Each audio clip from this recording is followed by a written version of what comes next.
Bom dia a todos e obrigado por aguardarem. Sejam muito bem-vindos à videoconferência de divulgação dos resultados do primeiro trimestre de 2024 da Taesa. Destaco aqueles que precisarem de tradução simultânea, temos essa ferramenta disponível na plataforma. Para isso, basta clicar no botão Interpretation, através do ícone do globo na parte inferior da tela e escolher o seu idioma de preferência, português ou inglês. Para aqueles ouvindo a videoconferência em inglês, há a opção de mutar o áudio original em português, clicando em Mute Original Áudio. Informamos que esta videoconferência está sendo gravada e será disponibilizada no site de RI da companhia, onde se encontra disponível o material completo da divulgação de resultados. É possível fazer o download da apresentação em inglês, também no ícone de chat. Os participantes não poderão habilitar os seus microfones durante todo o evento. Para fazer perguntas, clique no ícone Q&A na parte inferior de sua tela e escreva sua pergunta para entrar na fila. Ressaltamos que as perguntas podem ser enviadas durante a apresentação e serão lidas ao vivo pelo gerente executivo de RI, Cristiano Grangeiro, e pela especialista de RI, Juliana Castelli, e respondida em seguida pela diretoria durante a sessão de Q&A. Ressaltamos que as informações contidas nesta apresentação e eventuais declarações que possam ser feitas durante a videoconferência, relativas às perspectivas de negócios, projeções e metas operacionais e financeiras da Taesa, constituem-se em crenças e premissas da administração da companhia, bem como informações atualmente disponíveis. Considerações futuras não são garantias de desempenho, elas envolvem riscos, incertezas e premissas, pois se refere a eventos futuros e, portanto, depende de circunstâncias que podem ou não ocorrer. Investidores devem compreender que condições econômicas gerais, condições de mercado e outros fatores operacionais podem afetar o desempenho futuro da Taesa e conduzir a resultados que diferem materialmente daqueles expressos em tais considerações futuras. Agora, passarei a palavra ao Cristiano Grangeiro, para iniciar a apresentação.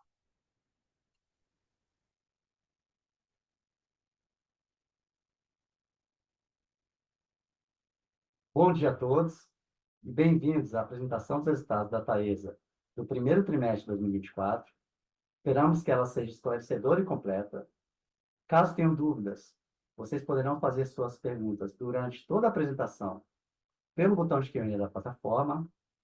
Ao fim da apresentação, nós abriremos a sessão de perguntas e respostas, onde diretores aqui presentes esclarecerão suas dúvidas. Tenha uma ótima videoconferência. Iniciando pelo slide 3, destacamos nossa missão, visão e valores. Nossa missão é conectar o Brasil com energia segura e confiável.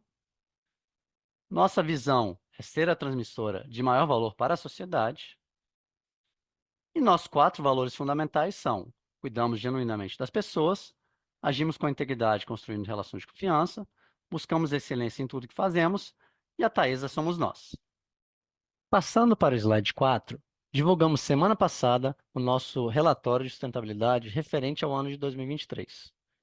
Este é um importante documento da Taesa que destaca as nossas ações de responsabilidade socioambiental, além das informações relativas à governança corporativa e evoluções econômico-financeiras.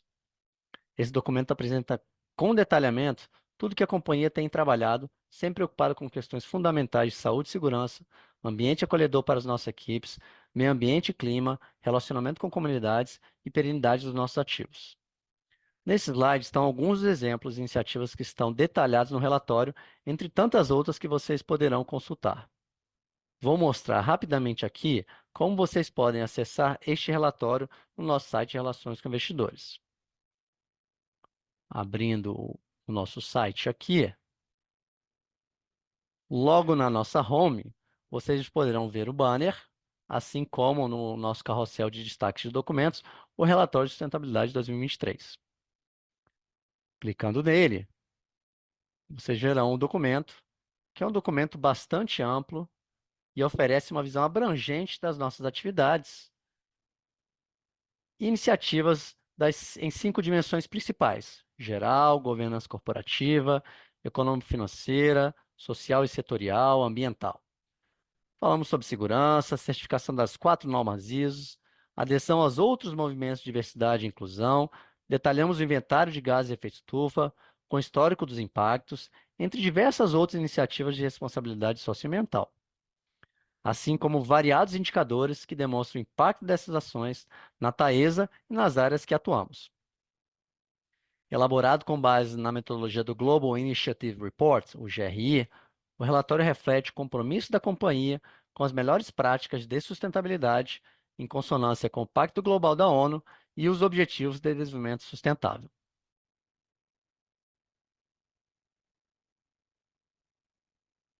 Iniciando agora a apresentação dos resultados do primeiro trimestre de 2024, o slide 5 apresenta os principais destaques do período. Entraremos em mais detalhes de cada um nos próximos slides. O primeiro aqui foi que a receita líquida regulatória atingiu 584 milhões de reais, com uma queda de 2,4% em relação ao ano anterior, refletindo o efeito negativo do GPM no ciclo da RAP de 2023-2024 e uma parcela variável que destacaremos. O EBITDA do trimestre foi impactado por despesas não recorrentes de 10,1 milhões de reais e evento de PV de Janaúba de 3,4 milhões de reais. Excluindo esses efeitos, o EBITDA ficaria em 507,4 milhões e a margem EBITDA em 85,1%. Vale dizer também que a PV do trimestre, excluindo o evento de Janaúba, ficou em 6,5 milhões de reais, equivalente a 0,97% da RAP do período. Como terceiro destaque, apresentamos a otimização da estrutura societária com a incorporação de 3 empresas que gerou impacto positivo de 16,3 milhões de reais nas despesas de imposto de renda e contribuição social. Liquidamos a 15ª emissão de debêntures da Taesa no valor de 1,3 bilhão de reais, com custos competitivos e uma série verde em GPM, gerando eficiência de custo e alongamento de prazos. Apresentamos o volume de CAPEX no período de 77 milhões de reais, afetado por paralisação no órgão ambiental, com impacto no empreendimento de Ananaí. E, por último, anunciamos a distribuição de proventos de quase 145 milhões de reais sobre o resultado do primeiro trimestre de 2024. No slide 6, destacamos o resultado regulatório, que é aquele que reflete diretamente a geração de caixa da companhia. O lucro líquido regulatório reduziu 10,3% na comparação ano contra ano, totalizando no trimestre 193,2 milhões de reais. Como vocês podem ver no gráfico, o maior ofensor desse desempenho foi a redução no EBITDA de 36,9 milhões de reais, que iremos destacar mais à frente. Mas antes, vale mencionar os 8 efeitos que impactam o lucro líquido regulatório. Tivemos um resultado positivo na equivalência patrimonial de 16,9 milhões de reais, em função de diversos fatores, como reajuste da RAP pelo IPCA, aproveitamento do benefício SUDENE em Amorés e Paraguaçu e baixa de tributos diferidos por mudança de regime tributário na ETAL.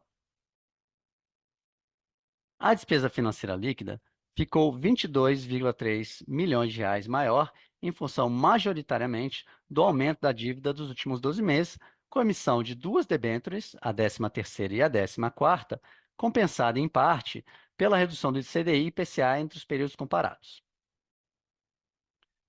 A depreciação e amortização aumentou de 14,7 milhões de reais, motivada principalmente pela entrada de Saíra ao final do primeiro trimestre de 2023.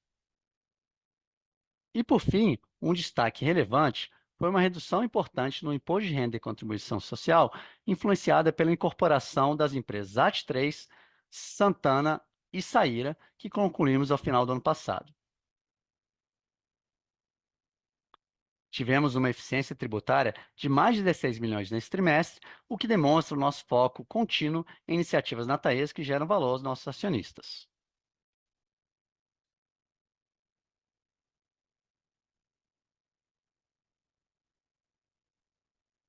Falando sobre EBITDA, vimos uma queda de 7,1% na comparação com o primeiro trimestre de 2023, chegando a 485 milhões de reais nesse trimestre.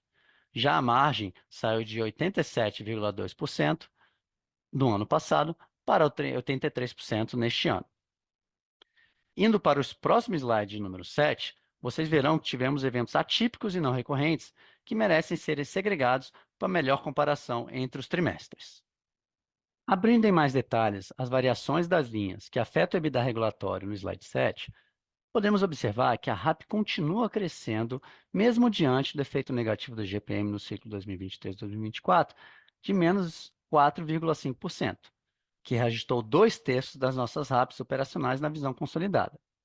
Esse crescimento nessa linha é reflexo direto do início da operação de saída da primeira fase, sob gestão da Taesa lá no final de março de 2023, que impactou em mais de 30 milhões de reais por trimestre de RAP, da entrada em operação das novas fases de Santana, reajuste inflacionário do IPCA no ciclo da RAP 23 e 24 para as concessões de categoria 3, que compensaram esse reajuste negativo do IGPM e a queda remanescente de 50% da RAP da concessão AD 3. A parcela variável do primeiro trimestre de 2024 foi afetada por um evento na concessão Janaúba no montante de 13,4 milhões de reais, equivalente a 2% da RAP do trimestre. Tivemos um desligamento intempestivo em janeiro na ALT 500kV Bom Jesus da Lapa 2, Janaúba 3, com duração de 27 horas de indisponibilidade. O desligamento foi provocado pela falha de um dos componentes de sustentação dos cabos em uma das torres desta linha de transmissão, de difícil identificação, o que dificultou a recomposição.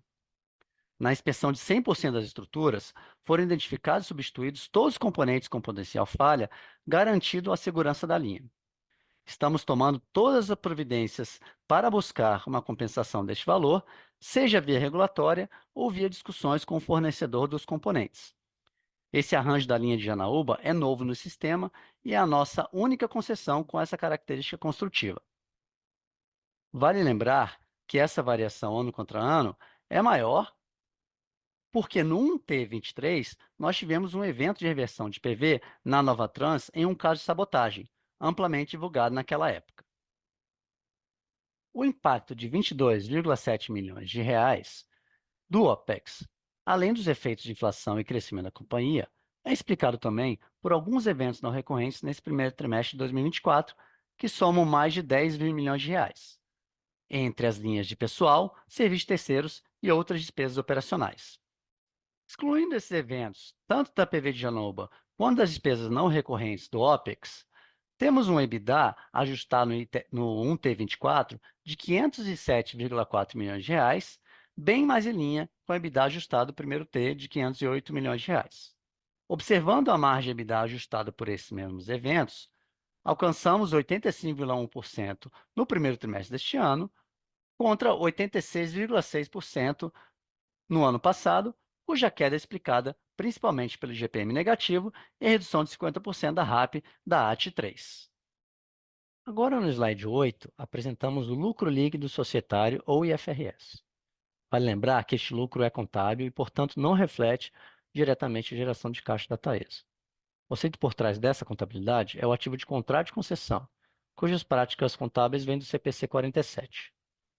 Até para prestar informações de uma solicitação feita por investidor na última conferência de resultados, pedindo mais esclarecimentos sobre a contabilidade societária, vale uma pausa rápida para orientá-los e dar mais detalhes sobre a FRS. Caso vocês queiram ir mais a fundo no conceito dessa contabilidade, eu estou trazendo aqui o nosso site de RI, que mostra esta informação aqui na seção, no menu Informações Financeiras, submenu Contabilidade, setor de transmissão. Nós detalhamos o método de contabilização do CPC 47 e, ao fim da sessão, nós temos um download aqui para a apresentação. Nessa apresentação, nós explicamos de maneira simples e didática a movimentação do ativo contratual e como isso afeta o resultado IFRS.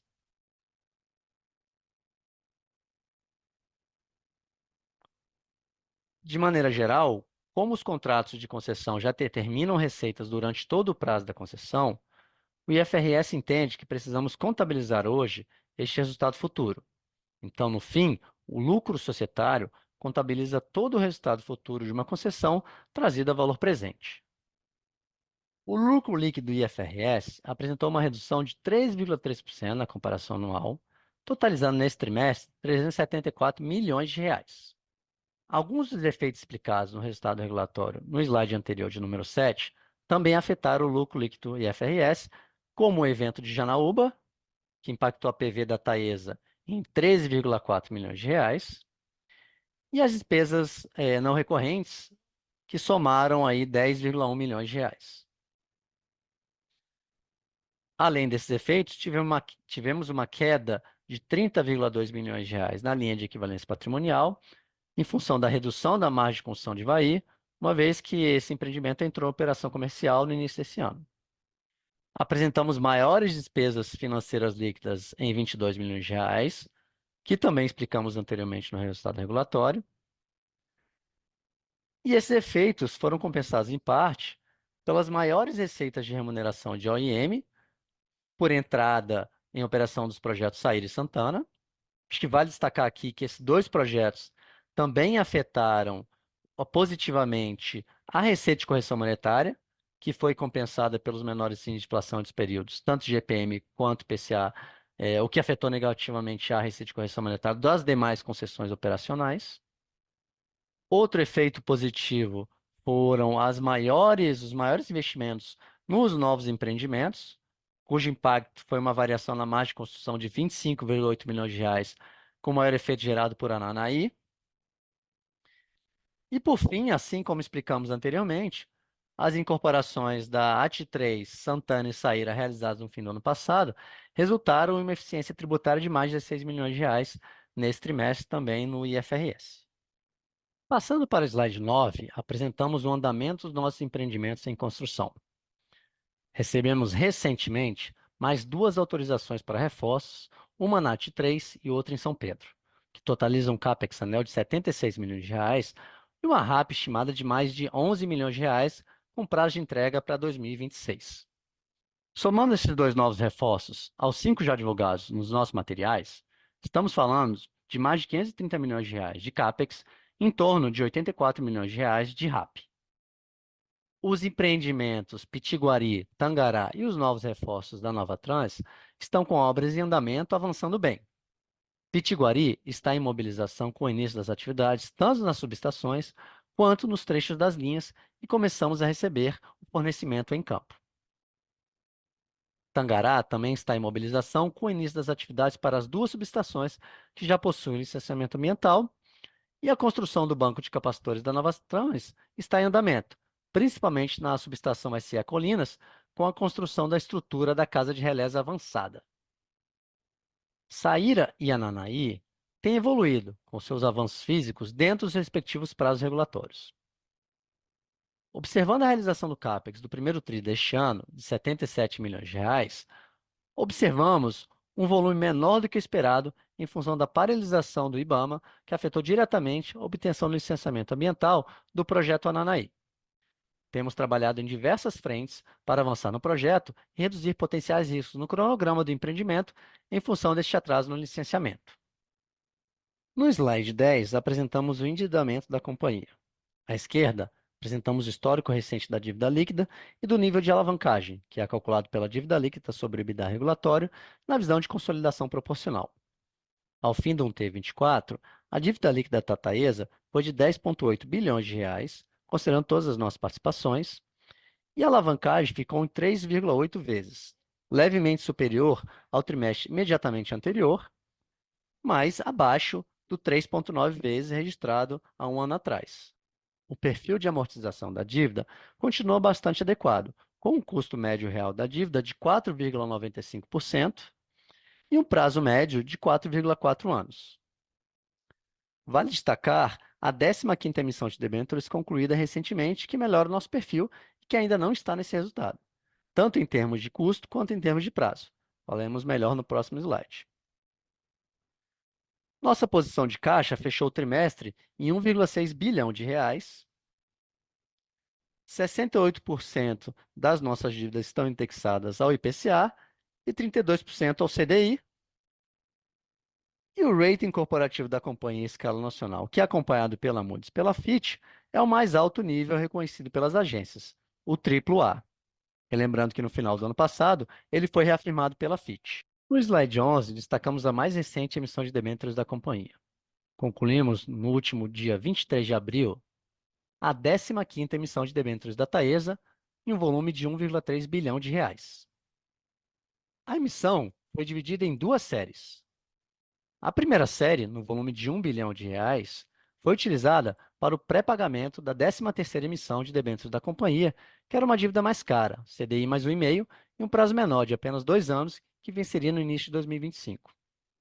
Com isso, conseguimos emitir uma dívida bem mais eficiente, a um custo de CDI mais 0,63%, 10 bips abaixo da remuneração inicial e um prazo de 5 anos. A segunda série foi no valor de 300 milhões de reais para aportar nos novos empreendimentos. O interessante é que é mais uma debênture verde que a companhia emite, só que dessa vez indexada ao IGPM, uma vez que a maior parte das nossas receitas também é indexada a esse índice de inflação e, portanto, faz todo sentido buscar esse tipo de captação. Nessa segunda série, conseguimos fazer uma captação com um fechamento da remuneração inicial de 15 basis points, isto é, a IGPM mais 5,84%. Comparando com o Tesouro Direto em IGPM, a NTNC de referência, essa série fechou com prêmio de apenas 20 bips. Vale destacar que a primeira série foi a segunda melhor captação realizada este ano, em 2024, em termos de prêmio sobre CDI. E a segunda série foi uma emissão em GPM, algo menos comum no mercado, mas com uma distribuição de 100% a mercado. Visando a execução do planejamento estratégico e maior previsibilidade por parte do mercado, a companhia anunciou sua proposta de distribuição de proventos, que resumimos no slide 12. A partir desse ano, a base de cálculo para a distribuição de dividendos e juros sobre capital próprio passa a ser o lucro líquido regulatório. Excepcionalmente, para o exercício social de 2024, a proposta de distribuição será de, no mínimo, 75% do lucro líquido regulatório. A partir do exercício social de 2025, a intenção é pagar entre 90% e 100% do lucro líquido regulatório. É importante deixar claro que essa proposta não altera a nossa obrigação estatária de pagar, no mínimo, 50% do lucro líquido societário ou IFRS. Em outras palavras, o valor anual apurado de distribuição deve ser maior ou igual a 50% do lucro líquido IFRS ajustado de cada exercício. Essa proposta não garante os valores futuros de distribuição e estão condicionados à geração de caixa e situação financeira da companhia, as necessidades de alocação de recursos para fazer frente aos planos de investimento e as devidas aprovações societárias. Este é mais um importante passo na direção de eficiência e disciplina de capital e reforça a estratégia da companhia baseada no crescimento sustentável e na solidez financeira, permitindo maior previsibilidade na distribuição dos dividendos de JCP com base na geração de caixa da Taesa. No próximo slide, o nosso Conselho de Administração aprovou a distribuição de proventos relativos aos resultados do primeiro trimestre de 2024 no valor de 144,9 milhões de reais, que é 75% do lucro líquido regulatório do período. O valor será pago sob a forma de juros sobre capital próprio no dia 27 de junho de 2024, com a data base de 13 de maio de 2024. Este valor equivale a 42 centavos por unit, que, somado aos demais proventos distribuídos em 2024, temos anunciado até o momento R$ 2,22 por unit, ou 763 milhões de reais distribuídos até então. Vale lembrar que o valor de 390 milhões de reais foi aprovado semana passada pela Assembleia de Acionistas e o pagamento deste montante ocorrerá no dia 16 de maio, daqui a uma semana. Bem, terminamos aqui a nossa apresentação dos resultados do primeiro trimestre de 2024. Vamos iniciar agora a sessão de perguntas e respostas. Obrigado a todos. Obrigada, Cristiano. Neste momento, abriremos a sessão de Q&A. Será conduzida ao vivo e contará com a participação dos diretores da companhia. Lembrando que, para fazer perguntas, os participantes devem clicar no ícone Q&A na parte inferior de sua tela e escrever a sua pergunta para entrar na fila. Obrigado, Aline. Obrigado a todos pela participação de mais uma videoconferência de resultados. Presentes aqui nesse call, temos um número de mais de 450 pessoas. Mostra aí novamente a nossa presença aí e transparência nessa discussão com os investidores e interessados. Estão aqui conosco, né, Rinaldo Peck, o diretor financeiro de RI e diretor-presidente interino, Luiz Alves, nosso diretor de implantação, Fábio Fernandes, nosso diretor de negócios, gestão de participações, e o Marco Faria, nosso diretor técnico, além, obviamente, da Juliana Castelli, nossa especialista de RI, que vamos conduzir aqui essa discussão. Espero que a gente possa esclarecer todas. Antes de abrir aqui para o Q&A, eu vou passar a palavra ao Péquio para as suas mensagens iniciais, que a gente acha importante iniciá-las. Obrigado, Cristiano. Obrigado a todos aí pela participação. É sempre um momento importante para a companhia. A gente está aqui com a comunidade que investe, acompanha a companhia, para a gente prestar conta. Mas eu queria começar manifestando a solidariedade ao povo do Rio Grande do Sul, que está passando por uma crise humanitária bastante severa, e a nossa solidariedade e a nossa mobilização para conseguir tirar um pouco do sofrimento que está acontecendo lá. Temos várias ações em andamentos e, ao longo do tempo, aí nas mídias sociais, a gente vai até informando para o benefício de todos. É um estado super importante para nós temos 100 famílias que contribuem para o sucesso da companhia. O Marco Faria está aqui, que é o diretor de operações, vai falar um pouquinho mais à frente com relação a isso. Mas a boa notícia que eu tenho para dar é que a nossa gente, os nossos ativos estão bem. Tivemos pouco impacto por hora dentro de tudo que aconteceu. Nós tivemos pouquíssimo impacto, 2 torres que tiveram algum tipo de subida no nível de água na base, algum problema de movimentação de pessoas, mas assim, dentro do cenário total, acho que a gente está num cenário muito favorável e a gente está muito feliz pela nossa pessoa, pelo nosso pessoal, mas obviamente consternado por tudo que está acontecendo e dispostos, assim que chamados, estamos em contato com outros agentes que estão presentes no Estado, para a gente dar colaboração através de pessoas, de recursos, de equipamentos, para a gente conseguir tirar um pouco do sofrimento e manter o sistema interligado nacional operando. Sabemos da nossa importância com relação a isso. Então, a primeira mensagem que eu queria dar é com relação a isso e também uma reflexão com relação às questões climáticas, o impacto que elas estão apresentando crescentemente e como que isso pode eventualmente envolver e impactar as operações de companhias como a nossa. Então, é uma atenção que a gente precisa dar ao tema.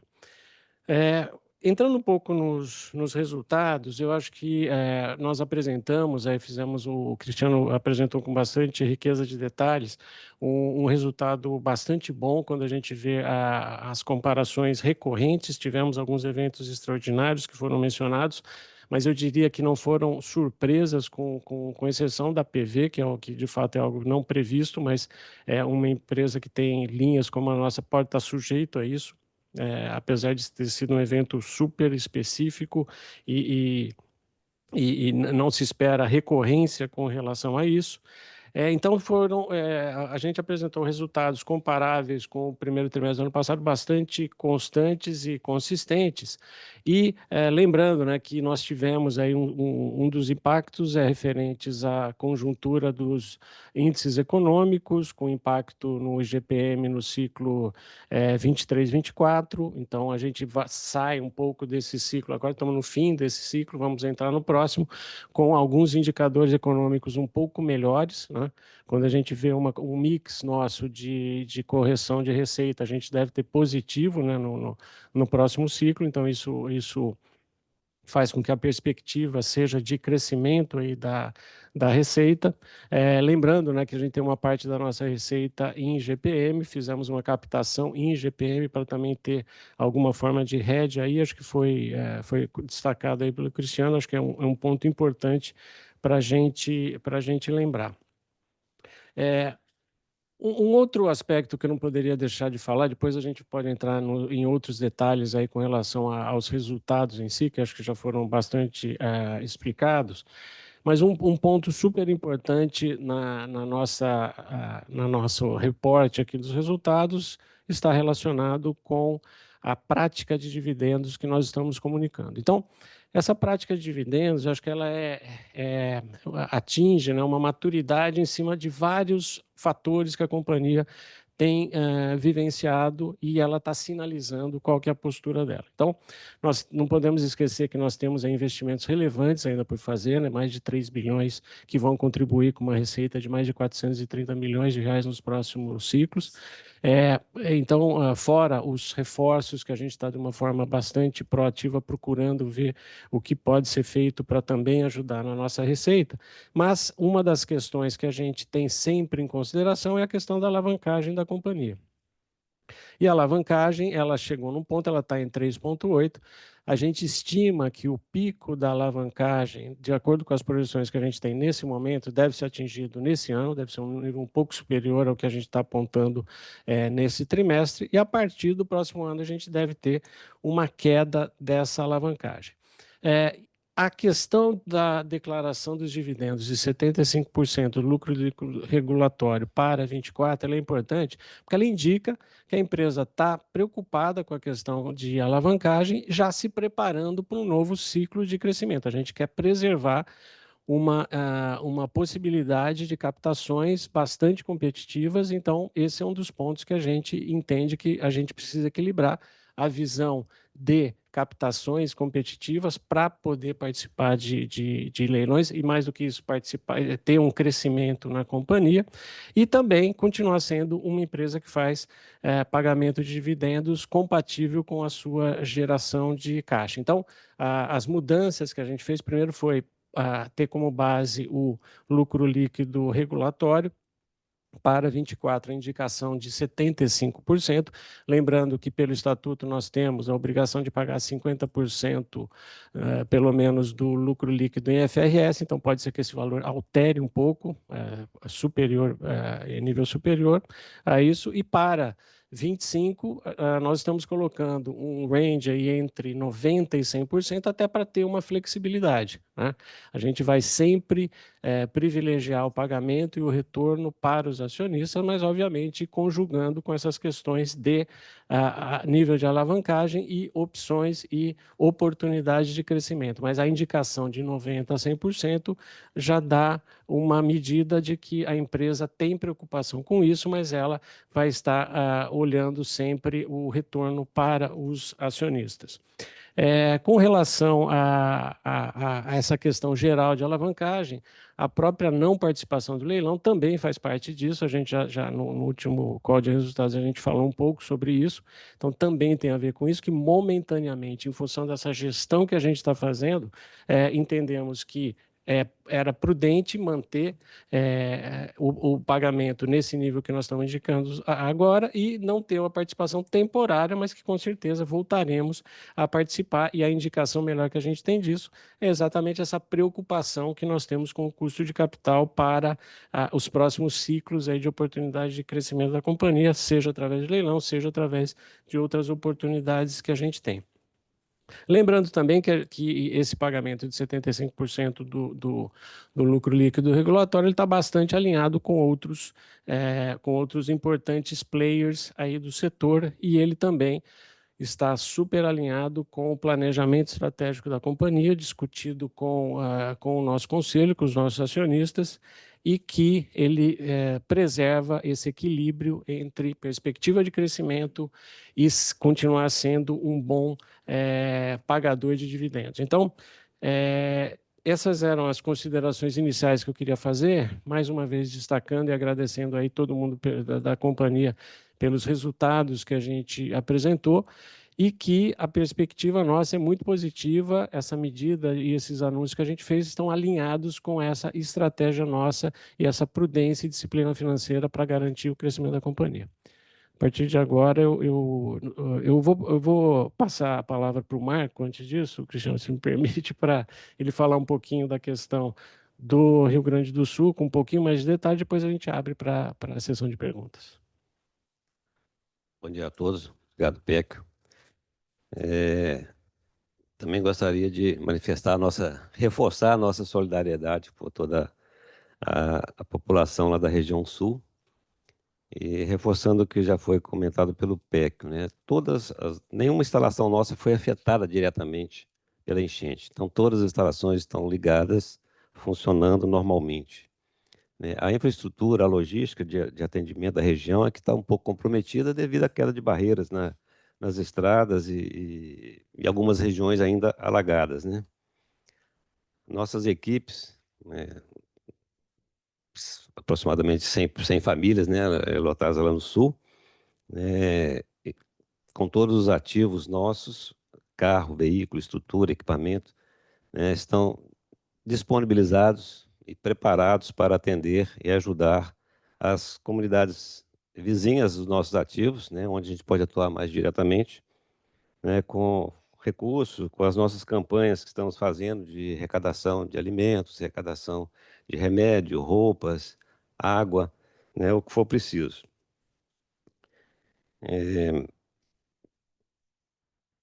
Então, reforçando, né, as nossas linhas ligadas, ela contribui, né, positivamente aí para o abastecimento de energia lá no sul e Saíra, que faz a interligação com a Argentina, também né, normalmente está ligada e não foi afetada no seu projeto na operação nem na parte da obra que a gente ainda está fazendo em Saíra. Diariamente, estão ocorrendo reuniões, né, entre todos os agentes que atendem a região sul, a transmissão, distribuição e geração, em conjunto com o INS e também com a ANEEL, né, buscando as soluções, a melhor forma de recuperar, né, o abastecimento da região que ainda estão afetadas. Logicamente, muitas ações dependem que o nível das águas, né, das situações alagadas abaixe, para que a gente possa fazer um diagnóstico, né, e iniciar a recuperação dessas instalações. E, nesse sentido, todo o contingente nosso, né, em conjunto lá com as empresas do Sul, preparados para ajudar e atuar de forma a recuperar o abastecimento lá da região Sul da melhor forma possível. Obrigado pelas considerações iniciais. Começando aqui pelas perguntas, algumas até já foram respondidas pelo PEC no início, mas eu vou começar uma aqui, PEC, já para você sobre a política, né, na verdade, a proposta da companhia sobre os dividendos, que será aprovado, né, sempre pelas suas instâncias societárias devidas, mas já começando sobre isso, Bruno Oliveira, analista social da AGF, Ações Garante Futuro, falou: obrigado e parabéns pelos resultados. Ficou claro o comunicado sobre os proventos. No entanto, gostaria de questionar se há alguma mudança em relação à frequência do pagamento de proventos. Acho que, Pego, se você puder falar um pouco sobre essa questão, interessante. Claro. Algumas outras pessoas, inclusive, perguntaram isso também. Tá bom. Não, excelente pergunta. Obrigado, Bruno. Bom, tudo que a gente está fazendo é para dar previsibilidade e para mostrar a prudência que a gente tem na gestão, né, dos recursos da companhia e mostrar uma previsibilidade e uma aderência ao fluxo de caixa da companhia, por isso que também nós fizemos alteração para o lucro líquido regulatório. O que nós pretendemos fazer, Bruno, é trimestralmente a gente já fazer uma indicação de qual seria a proposta, né, com relação, obviamente, sujeita às aprovações, como o Cristiano lembrou, a proposta de pagamento de proventos, não necessariamente obedecendo sempre o mesmo prazo, né? Porque a gente tem questões também de fluxo de caixa, de captações, que a gente também tem que fazer uma gestão. Então, respondendo objetivamente, a gente pretende trimestralmente fazer uma declaração, mas a data onde vai ser feito o pagamento não necessariamente vai ser sempre a mesma ou sempre decorridos o mesmo número de dias, por exemplo, que a gente está fazendo agora. Então, isso a gente vai ajustar e é necessário esse ajuste até em função da necessidade de adequação, verificação do fluxo de caixa e todos os compromissos que a companhia tem. Então, a gente entende que é um avanço essa questão, né, da previsibilidade e com relação à recorrência, estamos numa fase que vamos ter que fazer essas informações não já definindo periodicamente quando que seria o pagamento, mas trimestralmente a gente vai fazer essa indicação e mais para frente a gente vai reavaliar e esperamos chegar num ponto que a gente consiga ser bem regular com relação a isso. Obrigada, PEC. Bom dia a todos. A próxima pergunta é do investidor Paulo Bizan, também no tema de proventos, então vou direcionar a você também, PEC. Ele pergunta: qual é a fonte para novos investimentos se a destinação de lucro será entre 90% e 100% do lucro líquido para o pagamento de proventos? Paulo, outra vez, a gestão que a gente faz, né, do fluxo de caixa leva em conta a geração que nós temos, o caixa disponível e as oportunidades e necessidades de captação. Então, assim, eu diria que hoje a gente assumiu o compromisso de fazer esse pagamento porque nós temos condições financeiras de fazê-lo. Então, na medida que avance, nós vamos fazer as captações necessárias para os empreendimentos, sempre levando em conta que nós também temos um compromisso assumido, e aqui está muito bem indicado, né, com relação a esse percentual de pagamento de proventos, onde nós vamos estar adequando as datas de pagamento para que a gente consiga afetar o fluxo de caixa na menor forma possível, obviamente sem incorrer em emissões fora do prazo de necessidade, mas sempre prezando pela possibilidade de fazer pagamento com a disponibilidade do caixa. Então, eu sei que são vários aspectos, mas a gente vai estar sempre olhando o mix entre a disponibilidade que a gente tem, a geração de caixa e havendo necessidade. A gente ainda tem espaço, como eu disse, né, que a gente entende que pode haver até um leve crescimento aí da alavancagem, a gente tem espaço para também aumentar um pouco a alavancagem da companhia. Obrigado, Pecchio. Uma outra pergunta aqui agora do Fernando, investidor pessoa física, ele faz, eu vou direcionar ao Fábio. A Taesa possui pretensão ou já tem ideia se vai participar do próximo leilão de setembro? Bom dia a todos, bom dia, Fernando, obrigado aí pela pergunta.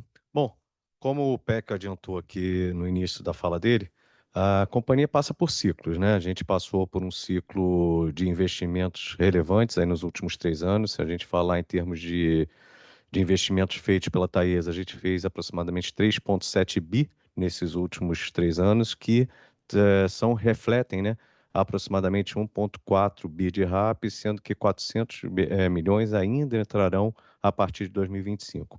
Então, diante desse crescimento, né, e diante dessa RAP adicional que foi colocada para dentro da companhia, a companhia hoje encontra-se, né, nesse momento que o PEC colocou há pouco, de gestão responsável e eficiente da sua alocação de capital e da sua estrutura de capital, né? Então, dentro desse conceito, algumas ações a gente fez no passado, né?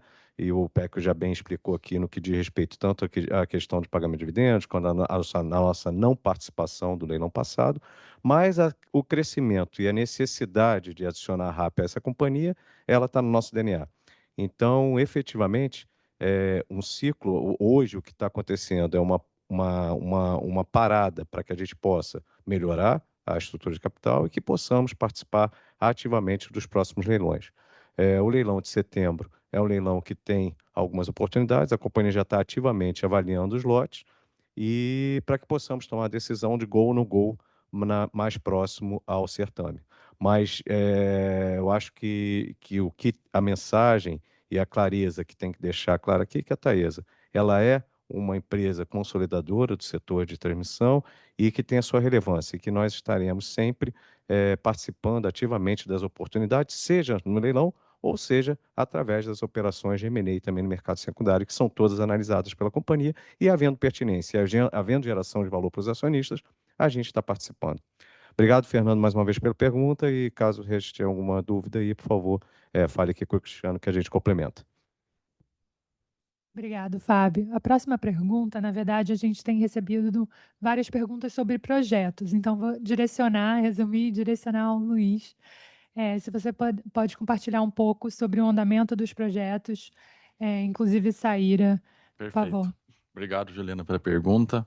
Bem, bom dia a todos. Como o próprio Marco já falou, né, nós não temos projetos no Sul que estão sendo impactados, né, pela situação catastrófica que está ocorrendo lá nesse momento, né. O nosso projeto no Sul é Saíra, né? Então, ali, como o Marco disse, nós não temos nenhum impacto, né? E também lá o mais próximo ali seria Pitiguari, também Santa Catarina, que nós também não detectamos nenhum impacto até esse momento, né? Num resumo geral, eu acho que é importante salientar que um projeto de transmissão ele leva em torno aí de 3, 4 anos, né?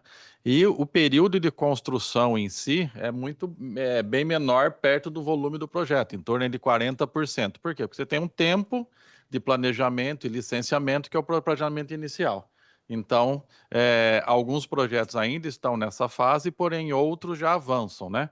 No caso ali de Pitiguari e Tangará, nós já superamos a fase dos projetos iniciais, o projeto do licenciamento, e hoje nós estamos em construção já dos ativos, né? Já fazendo a parte de construção de bases, construção de fundações em linhas e subestações, né? Saíra também é um projeto bem específico, que é um projeto que visa uma readequação do sistema de corrente contínua da subestação de Saíra. Então, é um projeto que demanda de muito estudo e projeto, e a obra em si é um período muito curto, né, que é uma substituição de equipamentos, não tem muita construção civil, né? Já a Ananaí é um projeto que nós temos mais um ponto de atenção, que está relacionado ao licenciamento do IBAMA, né, devido aí aos movimentos atuais, né, desde o início do ano, na fase de licenciamento ambiental, que impacta aí diversas construções, né? Taíra está sendo impactada por ele, apesar de todo o esforço que nós estamos fazendo de, né, poder reorganizar o projeto, né, para poder suprir esses problemas que nós estamos encontrando de prazo do licenciamento. É um projeto hoje que está sendo impactado, né, principalmente pela questão do licenciamento ambiental. Então, no resumo, né, os demais projetos já possuem suas licenças, já estão em fase de construção. Os reforços possuem um licenciamento mais simplificado, por ser instalações já em operação, né? Já temos aí o reforço na Nova Trans em construção, que é um banco série, né, numa linha importante do sistema interligado. Já está em andamento a construção dele, inclusive, nesse momento.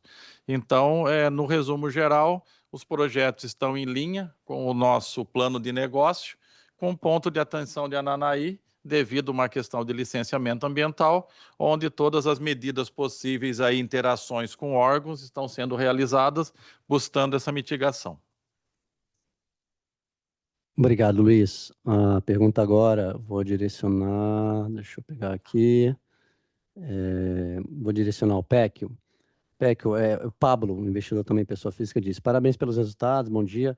Muito tem se falado pelos analistas de mercado sobre os impactos negativos do vencimento das grandes concessões, né, a partir de 2030, por exemplo, para a Taesa.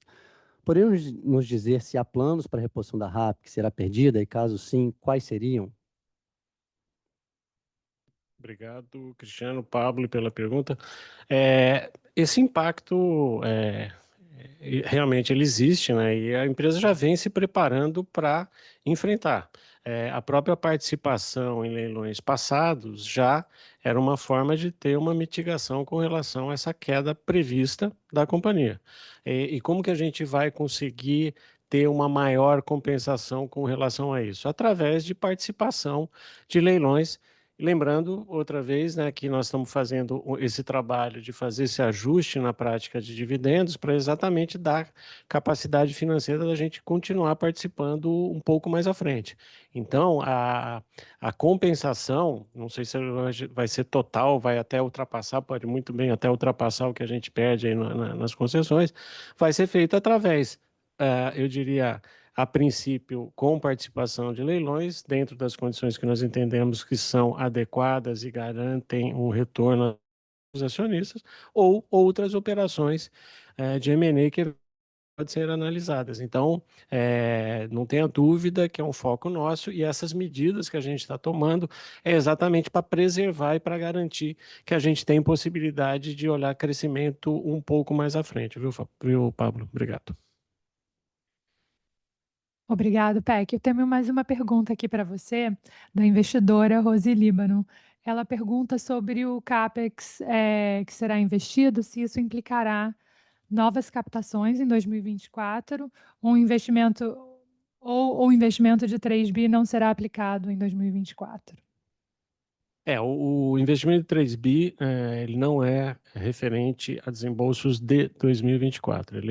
Nós temos aí um ciclo, né, de pelo menos 2 anos, com alguma coisa um pouquinho além disso, né? E a questão de captação, outra vez, olhando o fluxo de caixa, olhando a geração, vendo oportunidades de mercado, acho que a gente foi muito certeiro nas 2 últimas emissões que a gente fez, e em várias outras, acho que a empresa tem um histórico de ter uma estratégia de emissão muito boa. Então, a gente está sempre buscando, conversando com o banco, vendo oportunidades para que a gente faça captações adequadas para a estrutura de capital e para o nível de retorno que a gente espera ter nos projetos. Então, eu não consigo antecipar o que vai acontecer, é possível que a gente vá a mercado, dependendo dessas necessidades, e também depende um pouco do ritmo aí dos desembolsos, né? O Luiz falou um pouco dessa questão aí de impactos aí, de paralisações em órgãos federais que está acontecendo, mas dentro do cardápio do que a gente vai precisar fazer, com certeza, olhando para o futuro, sem especificar quando, a gente vai ainda ter que fazer captações, sim. Obrigado. Obrigado, Peck. Estamos chegando aqui ao final. Tem mais uma pergunta aqui que é sobre expectativa de reforços, né? O que a gente espera para a Taesa em termos de reforços futuros? Aí eu vou passar aqui a palavra ao Luiz para falar um pouquinho disso. Ok, obrigado, Cristiano. Bom, é uma pergunta bastante importante que, como o Peck falou, reforços também são uma das fontes de receita, né, de aumentar a RAP, né? Hoje na Taesa nós temos 7 reforços de grande porte, que são reforços que nós realizamos a gestão como se fosse um lote de leilão pela sua expressividade. Então nós estamos falando aí de 530 milhões de investimento, uma RAP de 84 milhões. Além disso, nós temos áreas específicas dentro da Taesa que analisam as condições dos nossos ativos, né, buscando, né, dentro das regras regulatórias que contribuem para a confiabilidade do sistema e para o atendimento das demandas que surgem, né, a identificação de possíveis nossos reforços, né? Então, eu entendo aí que dentro da Taesa, essa também é uma fonte de receita, né, de RAP, que também vai contribuir aí para o crescimento da companhia. Então, estamos aí executando vários projetos, várias análises, desde linhas de transmissão, subestações, avaliando equipamentos, que de novo, né, visam aumentar a confiabilidade do sistema ou trazer uma maior garantia de fornecimento de demanda. Obrigado, Luiz. Bem, chegamos, efetivamente, não temos mais perguntas. Queria agradecer a quase 500 pessoas presentes conosco, acho que né, reforça aí o que eu falei no início. E queria aí só abrir para as considerações finais do PEC, para a gente fechar a nossa videoconferência do primeiro TI de 24. Obrigado, Cristiano. Bom, agradecendo, né, todos os colaboradores pelos resultados, pela preparação do material, todas as parcerias que nós temos aí com fornecedores que fazem com que a gente consiga ter essa importância aí no setor elétrico como um todo. Eu queria deixar uma mensagem bastante positiva com relação à companhia. Esses ajustes que são feitos, novamente, estão sendo feitos olhando para frente, né? Olhando as possibilidades de crescimento, as perspectivas de crescimento que a gente, com certeza, teremos, né? Então, acho que esse é um ajuste, como eu disse, a gente até já sinalizou, né, que para 2024 são 75% do lucro líquido regulatório.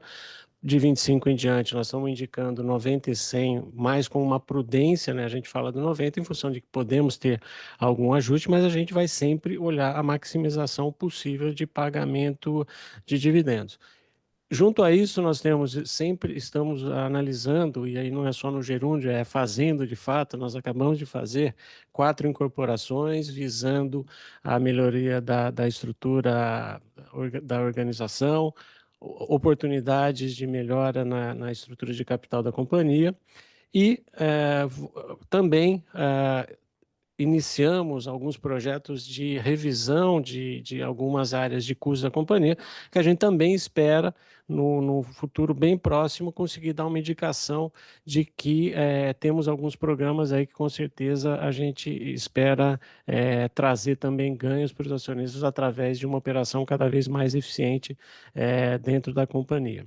Então, finalizando, mais uma vez, a solidariedade ao povo do Rio Grande do Sul, a mensagem de apoio incondicional que a gente tem e esse otimismo olhando para frente, e a gente fica aqui à disposição através dos canais aí de RI para atender outras perguntas que eventualmente tenham, e agradeço aí a participação de todos. Muito obrigado.